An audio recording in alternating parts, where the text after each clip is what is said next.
So, why is it that 40 hours a week doesn't cover the basics anymore? We're supposed to have like 3 months of savings, but nobody has that. And why is it that we're working 40 hours a week and we're still not able to make ends meet? It feels like a personal issue. If we're the ones working 40 hours a week and we still can't make ends meet, it must be something we are doing wrong. But in reality, that's not the case. Right here, the average salary and the average cost of living is almost the same. But we're working harder than ever. We're falling farther behind, and they blame us, even though, look, this isn't about feelings. This is about facts. Life feels like walking in the frickin' mud. Put a me in the chat if life feels like treading water or walking in the mud. And it doesn't feel like life was this difficult for the previous generations. My buddy Dave Anderson.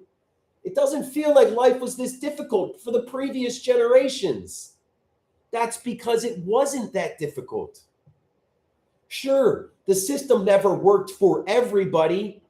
It was only a few people that it ever truly worked for. But in the past, the majority of people didn't drive along this road and crash, right? Well, now we got 80% of Americans who are working their butt off, working 40 hours a week.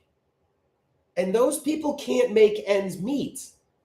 Now, when it's 10% of people that are working 40 hours a week and can't make ends meet, I admit it might just be those 10% of people if the other 90% of people are getting along. But what is it when 80% of people don't even have like 2 months emergency fund, let alone 3 months or 6 months? And if we don't have savings, we are really stuck. Because if you don't have savings and you're stuck, that's how you work a 13-hour shift and the boss makes you come back the next day. Because if we had 6 months of savings in our bank account and the boss told us to get our ass in after a 13-hour day, what would we say, chat? No. But they make sure we don't have savings by never raising our salary. And if we don't have any savings, we can't tell the boss no when they want us to open after we close. What would we say? And then, hey, boss, I can't do it. I just closed. Well, if you can't make it in, you're fired. And as soon as you hear that, that's like them pulling the string on the puppet, right? That's them telling you, nope, I'm in charge. And we take this because the system, it is so nasty. It makes us feel like our personal financial situation only affects you. That's why people allow Walmart to purposefully underpay their employees, then hold classes to teach Walmart employees, right? To teach Walmart employees how to sign up for Medicaid and housing assistance. But the Walmart knows that person isn't going to be able to afford their cost of living, but they go ahead and hire them at a lower cost anyway, because they know we're not going to do anything about it.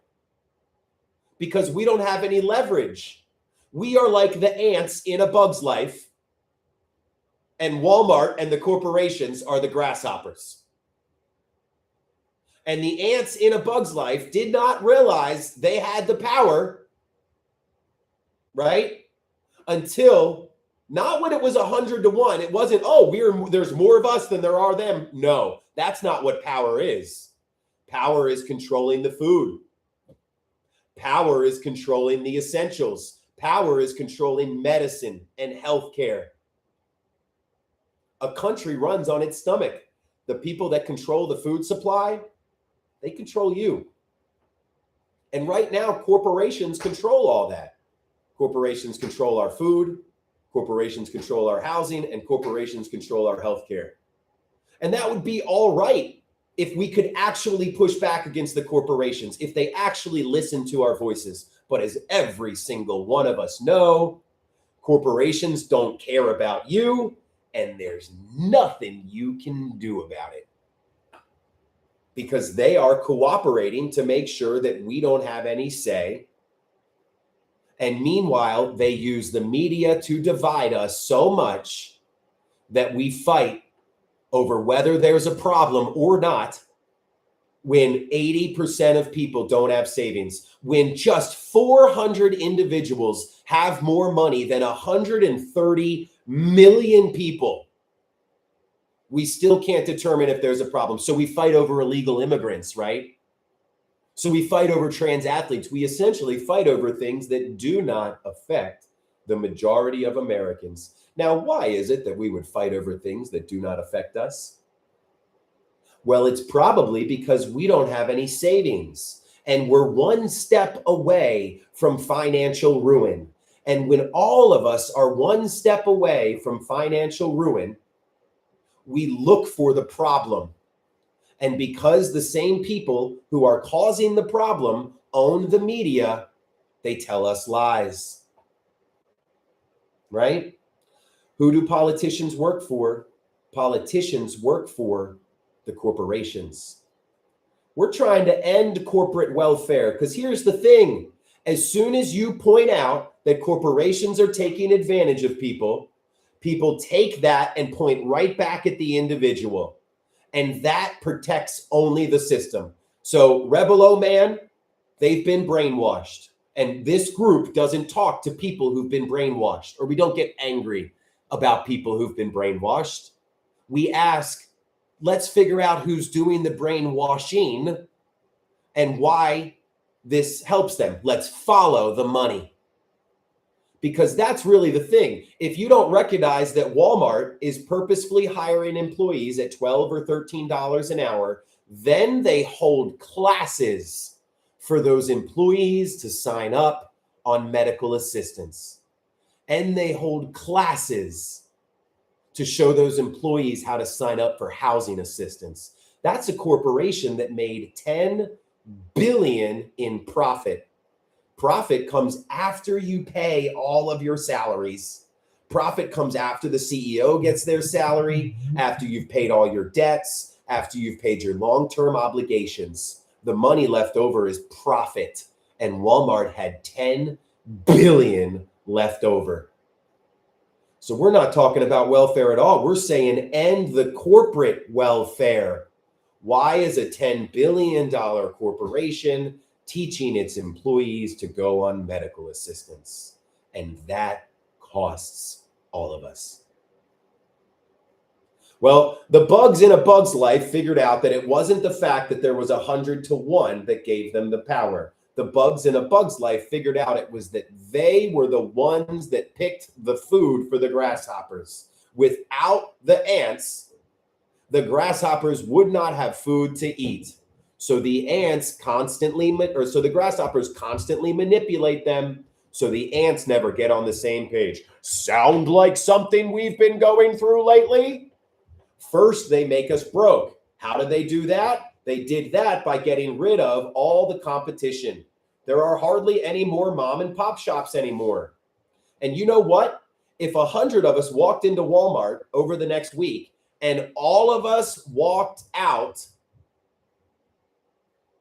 the people at Walmart would be like, yo, we're losing all of our customers to David's General Store. Everybody's walking out and they're leaving to David's General Store. They're saying, I don't have to deal with this. I think we should pay our employees a little bit more so that they are actually nice to the customers and we can retain them and they don't leave to Dave's General Store, because Dave's General Store gives everybody a smile and a lollipop and a high five as soon as you walk in. And it turns out the people in this community really like being treated as a neighbor first and a customer second.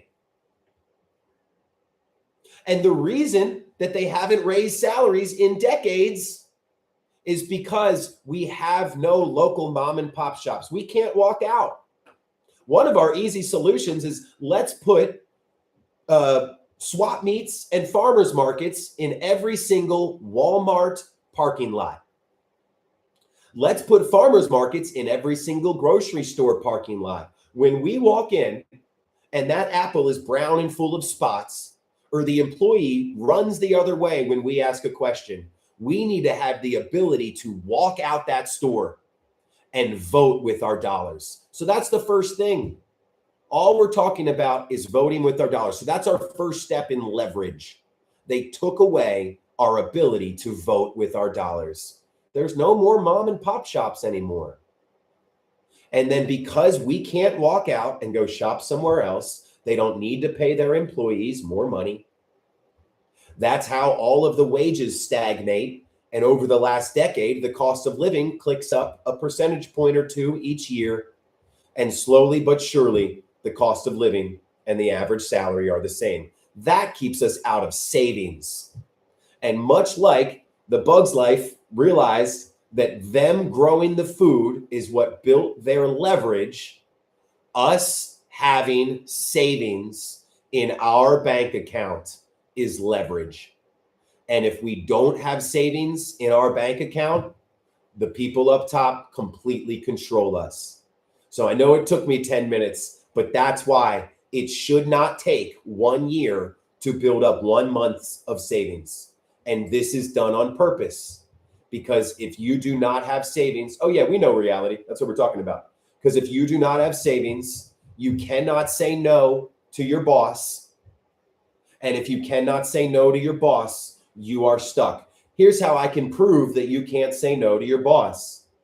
Could you quit your job tomorrow? Could you quit your job tomorrow for 3 months? Not many of us could quit our job tomorrow for 3 months. And that's not because we don't want to. It's because you can't. Corporations understood, that if people don't have mobility and they can't quit their job, then they will always have to deal with us. We have them under our thumb, much like the grasshoppers and the ants. The ants had the power to leave, but because so many of them were born into that situation, because so many of us are born into this situation, we don't recognize that there is a way out. It is the corporate towns of old. Trokid, what it is I'm a small business owner. I've got 30 employees. I am here every single day at 11 a.m. because my employees get the job done. So to me, it's this incredibly mutually beneficial relationship where I help start it, they help keep it going. And then I kept thinking, oh my God, I love my team and employees literally more than anything. They're the ones that give me confidence to be able to spend time with my family, that I know things are going to go fine because they care about their job, because I've empowered them to care. And then I just started thinking, why don't major corporations do that? I saw it with my mom. She worked for a pharmaceutical company. I know, but she got paid like crazy because she was great at it. Then throughout the 90s, she got all the bonuses. Then right at the 2000s, boom, cut off. The employees who made the company money stopped being reimbursed. And I'm like, what is going on? Then it clicked. Oh, we're in a giant company town. The same 3 corporations own everything. Imagine if you owned quite literally every business in a town. Well, David and Safrel and Kinetic, they might work at the general store and want to go work at the grocery store. But guess what? I own that too. Oh, they might not want to work at the grocery store. They might work at the bank. I own that too. Maybe they don't want to work at the bank. Maybe they want to work at the hospital. I own that too. So when you control everything, you have no competition and there's no incentive. There's no incentive to offer a better environment, right? So what we need to understand is that our ability to make our voices heard have gone away. We get it, right? We all know there's a problem. So how do we actually fix this? What do we actually do to cause change? Well, the reason we don't have savings is because striking is one of our most important part that we can push back on. Striking and boycotting. Striking is just having leverage over where our money goes or over where our hard work goes. And boycotting is just leverage over where our money goes. Corporations took away our ability to do both of those things, to strike and to boycott. You are not able to strike, not because you don't want to, because you freaking can't. And that has been done over decades of keeping wages low so that you can never have savings. That's all it really comes down to. If you had 6 months of savings, when your boss asked you to open after you just worked a 13-hour day, you could tell him, "Ha! Peace, mofo." But right now, we cannot do that because we don't have enough savings. And the boss knows that. If you don't have savings, you're stuck. That's what this is. So yeah, the first step is really getting people together. We did it all last year, right? If you're asking, all right, we did the protesting, we got angry, we got loud. What do we do next? Staying connected. We have to stay connected after mass actions. That's what this is all about, because we're not able to strike because we're economically dependent on the very same corporations we're asking to change. Y'all, we're trying to bite the hand that feeds us, and we get confused when it doesn't. If we really want the hand to change, right? We need to be able to get our food from somewhere else. That's what this is all about. It's that no matter what opposition we mount, if we get 100 million people in the streets, well, if they're the ones that control our food supply, if we yell on Saturday, but go buy from them on Monday, there's nothing that's ever going to change.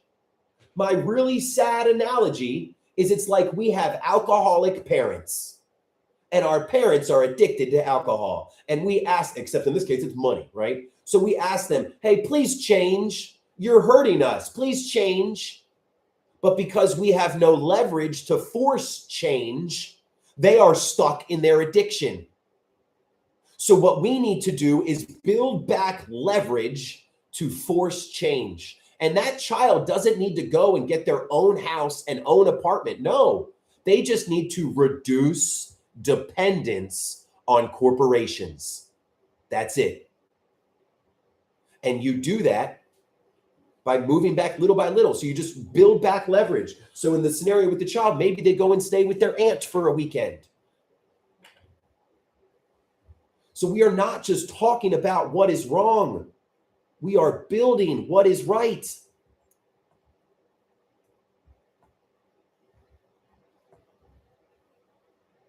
So during these next upcoming protests, we need to stay connected. We need to stay together because it's important for us to get out there and get loud and speak our voices. But unless we actually do something afterwards, what was the point of it all? So that's the goal of this group, to stay connected. We've got a march coming up next week, February 28th. The Women's March, March 7th. No Kings, the end of March. And the general strike, April 5th to May 5th. So, Ellen, That's sort of correct. Yes, Logan, right there. And Donnie J, stay connected so that we can take back control of the essentials. Because essentially, what we are talking about is what is actually power. Most of us know something's wrong, so we protest, we speak out, but nothing changes. That's because we're confused on what power actually is. We don't have jack shit for power right now. We don't have even the power to make our voices heard because power comes from controlling the food. We don't control the food. Power comes from controlling the healthcare and the frickin' pharmaceuticals and medicine. We don't control our medicine. We could go protest, and all they need to say is anyone protesting doesn't get insulin, and your family doesn't get insulin either. I bet you that's going to send people back into their house because that shit is what control is. So the corporations, not the politicians, the corporations, because think about what society is. Society is a bunch of employees over here, a bunch of corporations over here. The corporations take from the employees. All politicians are is to correct the imbalance. They are the mediators between the employees and the corporations. So when you say that politicians did all this, politicians are just mediators. And if anything, if you see them acting in bad faith, that's because they've been captured by the corporations. We have a name for it, corporate capture. So power comes from controlling the food and the housing and the healthcare. Because if corporations control those things, they figure out how the system, or they are the one that determines who the system benefits and how the system works. Because controlling the food is power. Controlling the housing is power. Controlling the healthcare is power. Electricity too, yep. So if we want to create actual change, instead of just asking, because right now we're just asking. Absolutely, Jerry. They've got everything. We have nothing. We can't keep doing the same things. We can't keep doing the same things. We've never once said money is power. We're saying controlling the food supply is power. Controlling the medicine is power. So how do we actually get people to be a part of this, right? Well, we use the upcoming protests as a way to connect with others in our area. That's what this is. We aren't just talking about what's not working. We have to build what is working. Safril, yes. Safril, yes. I try to boil it down. That's as boiled down as it can get. Autonomy is power. And right now, we all know we do things over and over in our life that we don't want to do. Jerry, we're here to try to fix that. We are trying to network all the groups. We've already got an umbrella group. So this is for individuals who are saying, all right, I'm loving the protest. What do we do next? If we're protesting on Saturday, what can I actually do on Monday that will continue to create change? Number one, that's what we're doing. Number two, it's staying connected. Okay, what do? You either find local alternatives or you build them. Because all we're really trying to do is make it so that we can boycott. And then once we have enough places that we can actually boycott, then we can start striking. And those are quite literally the only two ways we have to push back. As citizens in the political sphere, we are able to protest and rally, but that shit doesn't do anything anymore. As employees, we are able to strike, but we don't have any savings. And then as customers, we're able to boycott and shop somewhere else, but we don't have any choices. So yeah, it feels hopeless, but it's really not. Because the thing we have to remember is that corporations don't actually do anything. They are just middlemen. The Discord link is in the bio. So we don't just talk about this. We actually try to fix it every single day. We support the local small businesses. We're building the networks that we need. We have ideas to make this a reality. We can replace grocery stores with food buying groups, right? So Weasel, that's where you're wrong. It's so funny. No matter what your plan is to get more radical, the people you want to get radical against control your food. It's so funny to me how we're like, we need to get radical, but no matter what you're going to do, you're going to need food. And you don't control that right now, right? No matter what you do, you're going to need healthcare and medicine, and you don't control that right now. It's so funny. People think power is the ability to get angry and frustrated. People think power is us outnumbering them 100-1, right?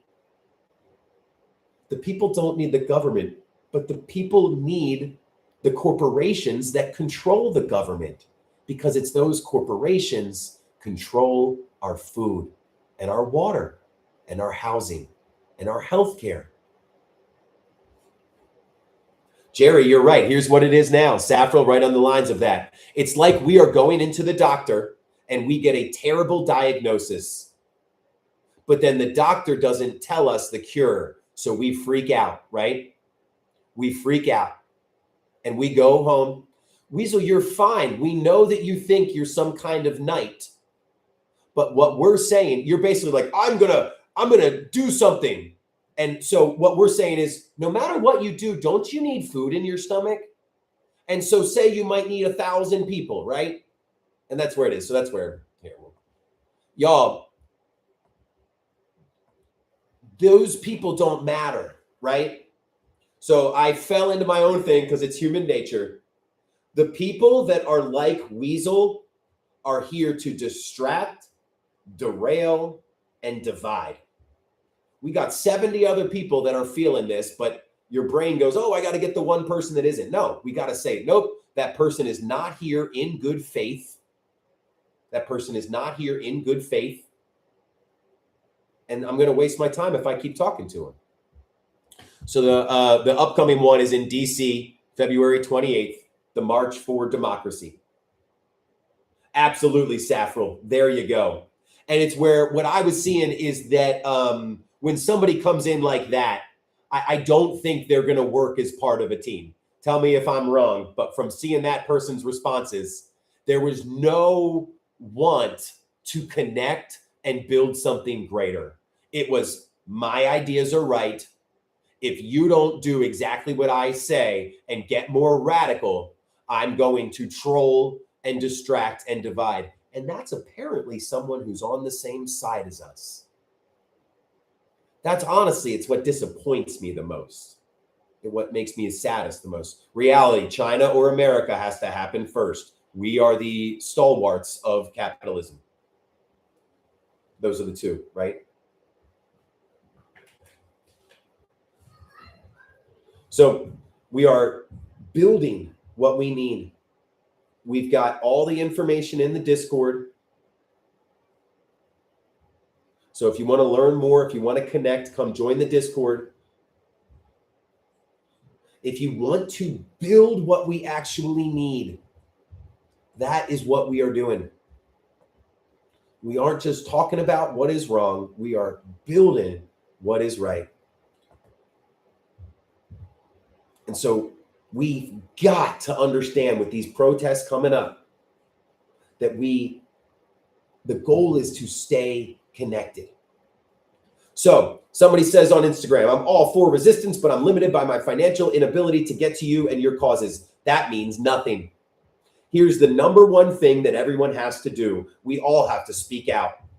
That's it. Whether you are hitting share, whether you are talking to one friend a week, talk to one friend a week. Just talk to one friend a week, one person a week, right? Can't be stopped. I don't know what you mean. Kicked out of here, you're right in. So that's what it is. Speaking out enables everything else. If we don't speak out, nothing happens.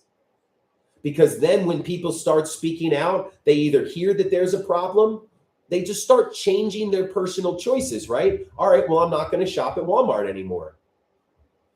All right, I'm not going to shop at this grocery store anymore.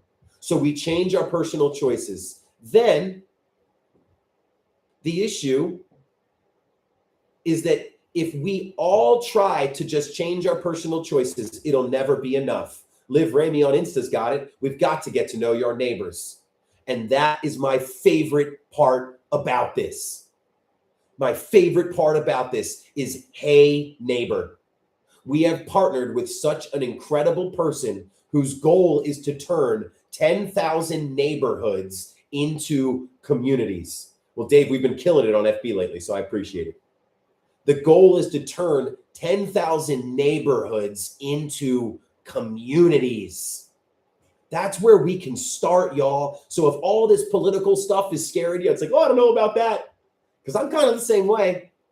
Start with getting to know your neighbors. Jerry, that's a huge part of it. We have step-by-step guidelines on how to. And it's the reason, Jerry, is because all of us were born into this isolated and cold corporate system. And so all we are waiting for is for one person to show us how to be neighborly again. So we are building the change that we want to see. And this is perfect. Whereas Can't Be Stopped says they are doing everything they can to not shop at corporations, build their own nodes. And that's what it really takes. Is it can't take just us trying to drop out. Because if we try to do anything alone in the corporate system crushes us. So we need to understand that changing our personal choices is important, but that's something I do alone. I need to do something with everyone. And that is finding the non-corporate options in our area. And once we have mapped what we do have access to and what we don't have access to, then we are able to create and build what we don't have. Yeah, Natasha, would love to hear it from you. Discord link is in the bio. Essentially, we believe that it is very difficult to get 10 million, 30 million, 50 million people to come together. In fact, we've already had 75 million people vote for the blue corporation, 76 million people vote for the red corporation, and there was like 80 million, 90 million, or no, what was it? Even more than that. Yeah, 80 million or 175, 75, 150, 110 million people that didn't vote. So we think it's difficult to get that 110 million people all on the same page, but we do have an idea how. Right now, we all live in this system that works against us. And we have all these philosophical conversations about what a system that works for us would look like. But so many people aren't able to see what that new system would look like because they've been born into this system. Us 80s babies, 87 here, give me some years. What's everybody's birth year? 87 here. Us 80s babies heard a little bit about this previous world where businesses actually were held accountable by corporations, right? Well, Dave, you're wise beyond your years. Where businesses were not able to account for hold accountable corporations, right? That's where before, that's what always happened. If Walmart treated us bad, we'd walk our asses out and go to the local general store. Reality, that's two different things. Number one, it's way downplaying actual slavery. And number two, it's not that. It's just a corporate system. When we call them evil, when we monolith, when we do all these things, we're actually like trying to take away their humanity. Y'all, these are regular humans that were just incentivized to screw you over. And because those humans hated seeing the suffering they were causing, they loved money more than they hated the suffering. I'll give it to you. But because they hated seeing the suffering they were causing, these corporate fat cats put layers of insulation between them and the problems they were causing. One of my joke scenarios is if the Walton family was able to go to the proverbial local grocery store of America, and we were able to talk to the Waltons and say, what the hell? You know, our grandmothers would be like, my little boy's been working for you for a decade, and they're still living with me because you don't pay enough. Why is it that you teach your employees to go on medical assistance? Well, because the CEOs are so scared of having any accountability to their community, they put in layers of insulation to protect them from the consequences of their own choices. Ellen, if you're able to, if you could join the Discord, we would love to have your in perspective and experience. Discord is like a big message board. What we do in the Discord is we break out by state. So we are pushing people hard. Look, we're already broken out in the Discord by state. Let's use these upcoming protests to start stuff. Y'all, oh, sweet. I'm right down in Maryland. We've got a ton of people in the Philly side of Jersey. And I'm an hour from Philly, and we got this little like tri-state area going between Maryland, PA, and Jersey. What this is about is actually doing something, because this system isn't going to get fixed because we speak out and yell out about it, right? The system's going to get fixed when we build something better, right? The system's going to get fixed when we build something better. We have to think of it as, remember the 1890s? Well, not remember the 1890s. We can imagine the 1890s when only cars were around, right? Or only horses were around. I apologize. Only horses. Well, if you had gone to people and said, hey, these horses aren't working, Emmanuel, join the Discord. We got somebody right over here in Philly too. We got a ton of people in Philly. If we went to people who have only known horses their entire life, Crystal Constance, I would love to hear your perspective, because, man, things have changed so much. And I was born 30 years after you, and I would love to hear what 1958 to 1988 was like for you. Okay, shit. All I can tell you is what life was like after 1997, and literally like my first like conscious moments was like Columbine, 9/11. It was just like insane. And then, you know, they use all the fear from that. Then my mom started getting squeezed from her job. It's like, wait, she's really good at her job. What's going on? Oh, we live in a giant corporate town. So I'll be back on here tomorrow. I'll be back on here the next day. I'll be back on here the day after that, because it's every fucking day that we need to show up. We need to be able to speak out first. As many people as possible need to speak out. As many people as possible need to speak out. That is the base of what we are building. Without speaking out, we have nothing left. So every single person needs to speak out. So if that's all that you can do is spread this message, tell some people, then do it, because it's the most important goddamn thing. After we speak out, you know what that's going to cause people to do? Change their personal choices. After people, absolutely, One Rain, hop on in the Discord. We've got people separated by state. We want people to connect locally, form local action groups. And this next 2 months, we have a lot of protests and strikes and rallies coming up. And you can, Kitty, that's what this is. That's what this is. We stay connected after the protest to form local connections. Those local connections help us find, map, and build local alternatives. They're also think tanks to get people to understand. We need knowledge over what's happening, because most people don't have the ability or the time to even think about this. Why? Because they keep us constantly treading water. We are running in the rat race 24 hours a day. And the 1 hour a week that we actually get to ourselves, we're exhausted. So absolutely, we need a place where people can come together, where we can talk, have fellowship and friendship, but then also get to the root of the problem. And Crystal, one thing we say a lot in this group, we don't get mad at the people who are brainwashed. We don't get mad at the people who are programmed. We actually try to feel bad for them. We do get angry at the people doing the brainwashing. Who does this benefit? Follow the money.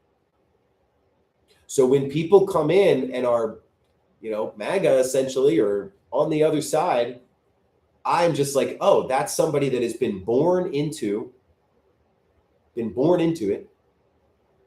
So One Rain, our whole idea is that the protest is the only thing that brings people.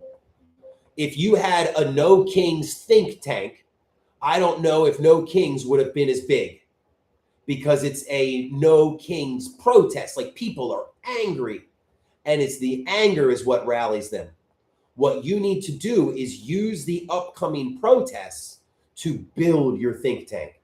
Let me show you our momentum loop that we talk a lot about. The first step in the momentum loop is mass actions, because that's what brings people together. If you try to do a community garden first, you're not going to have that many people, right? If you try to do a think tank first, you're not going to have that many people, not because what you're doing isn't right, but because people are mad, people are angry, people are frustrated, and they want to get that angry at themselves. Oh no, Crystal, you're all right. I knew you weren't mad. I just use any talk of programming and brainwashing, because what ends up happening is we all know that 2 + 2 = 4, right? The brainwashed people think 2 + 2 = 5. But instead of being like, do they think differently? We go, no, 2 + 2 = 4. How do you not see this? How do you not see this? And Crystal, maybe that's my nature. So maybe that's why I harp on it so much. Because to me, it's just so clear, right? So we start with more connections. Those more connections form local groups. Those local groups are what actually, Ellen, we are building those flyers. I can't wait for you to join the group. One Rain, I'm actually about to hop down. I feel bad. I just don't have a ton of time. Our Discord is where we have discussions. So I would love for you to hop in, hear your idea. Because look, we got 1,500 people. It's just, I got 2 young ones. I have business meetings coming up. I just have limited time here on this. I do apologize. If you can see, I feel bad for it. On Discord, though, I've got a lot more time to chat, because then I'm not, away from my family in front of this. Oh yeah, One Rain. On top of that, I'm live every single day at 11 a.m., right? Can't be stopped. The Discord is in the bio. And I'm sorry, Emmanuel, I got people on TikTok as well too. So yeah, we meet every single Sunday at 1 p.m. Eastern as well, because I want to see y'all's face as well too, and hear what everybody is passionate and where your skills lie and things like that. So we meet every single Monday at 1 p.m. Eastern. The Discord is really where it all starts, though. We've got an amazing community building.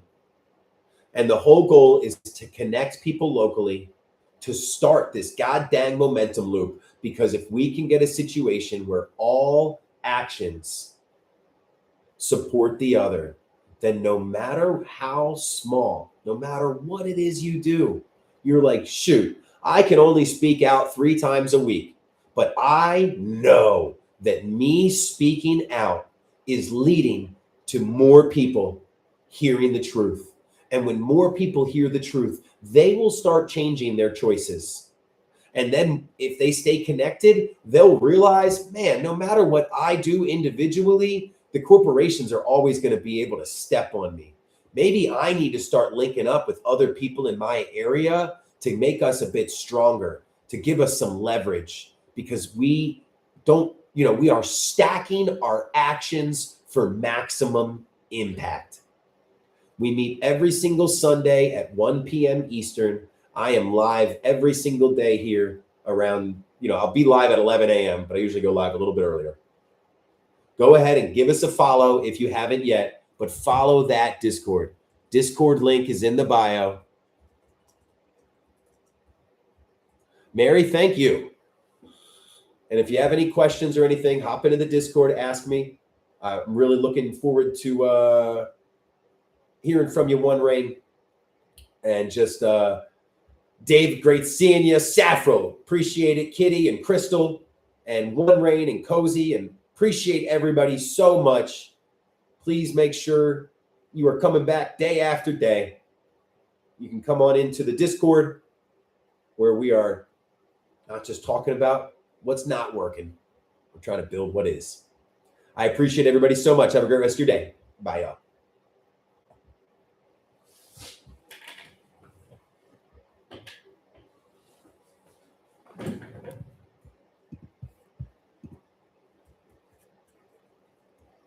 So that's what the Sunday 1 p.m. meetings are for, Being Matters. If you're bad at Discord, you can still be connected with the group every single Sunday at 1 p.m. Eastern.